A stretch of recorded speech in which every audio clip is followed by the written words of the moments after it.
Welcome, everybody, to another episode of Get Your Head Out of Your Assay. My name is Zach Gerard-Levin, founder and CEO of Peapod Bio. And in this series, we talk to other assay experts about the nuances of developing robust assays and some of the factors that we need to consider that go beyond the well and the protocol.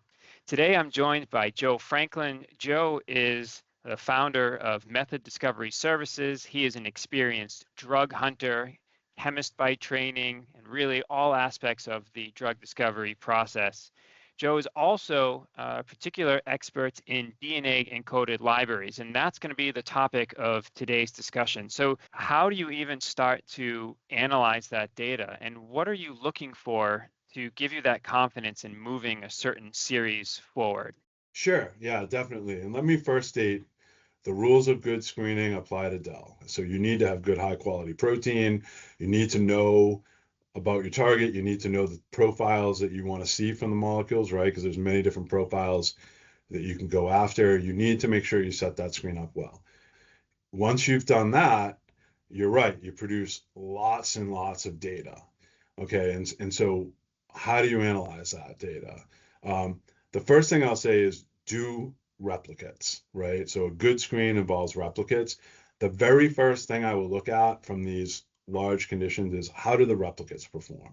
The next thing I'm going to do is just simple XY plots. And so let's say I've done multiple conditions. The simplest condition would be target of interest versus my no target control. I might also do things like target of interest, wild type, and mutant, and I want to see selectivity one versus the other. Or maybe I'm going to introduce a ligand, so competition of the target with and without the ligand. I can plot all of these on XY plots and look to see, am I getting the engagement with my target that I set out to with this screen? And if the answer is yes, I start highlighting molecules that are interesting. And the next step I do after that is I go to an individual library basis to determine is SAR present. Okay, so do my replicates perform well? Do I see the profiles I want in XY plots, which will allow me to look at hundreds of thousands to millions of data points? And then what's the SAR I see from an individual library basis? Excellent.